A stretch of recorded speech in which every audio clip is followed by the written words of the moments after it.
that was I was having some cameramen film the installation of a precision landing facility we were putting in right on the edge of the dry lake, and this saucer flew right over them and put down 3 little gear and landed out on the dry lake bed.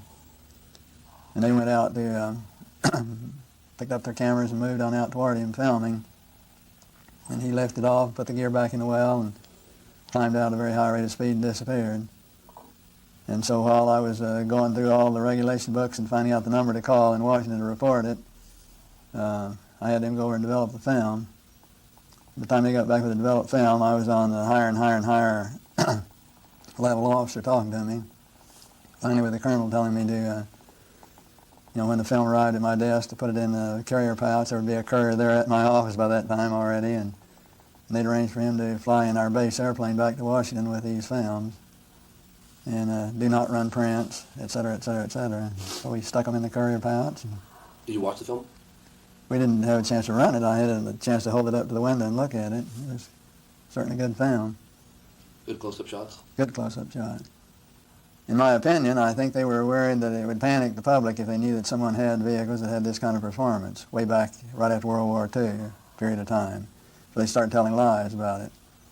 And then I think they had to cover another lie, and tell another lie to cover their first lie, and now they don't know how to get out of it. Now it's going to be so embarrassing to admit that all these administrations have told a lot of untruths that it's going to be embarrassing to get out of it.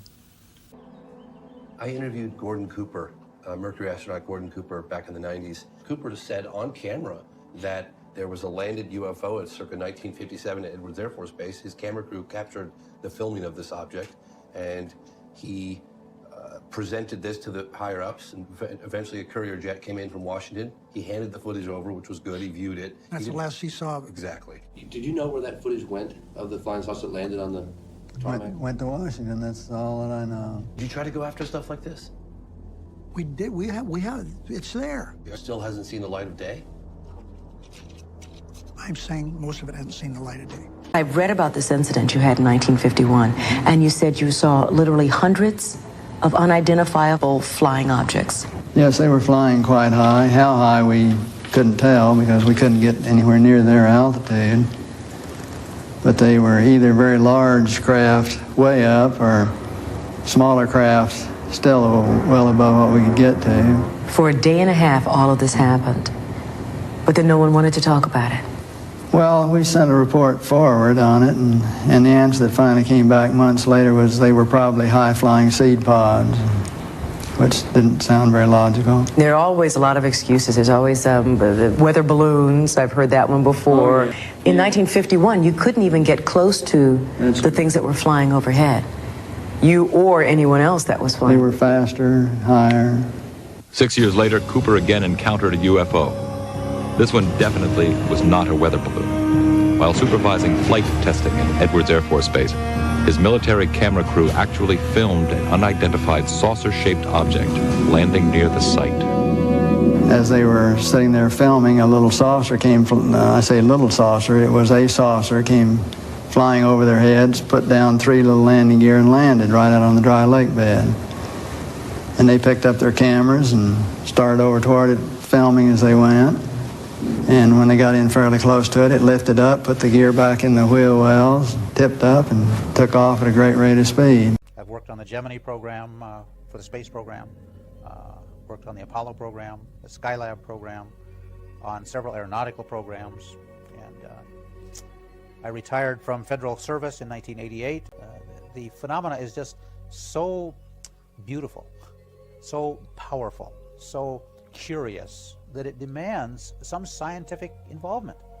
And I feel that the pilot sightings are very valuable because of a number of factors. The pilots are highly educated and trained for the first point. And what that means is that they have a career at stake. And they're not going to come forward with a report of some strange object or light off the side of the aircraft or near the aircraft unless they've already eliminated all of the prosaic explanations. They're just risking their career to do so. And so that's the first reason I like pilot cases. Another reason is that they're flying aircraft that are just packed with electromagnetic sensors on board of all kinds, you see, or equipment that may be influenced by EM radiation. And so if we can find some characteristic change in those instruments, or the radio, or radar, or the direction finder, or VORs, or DMEs, or various kinds of onboard cockpit instruments, we're learning something about the nature of the radiation that's, we think, related to the a phenomena in some way.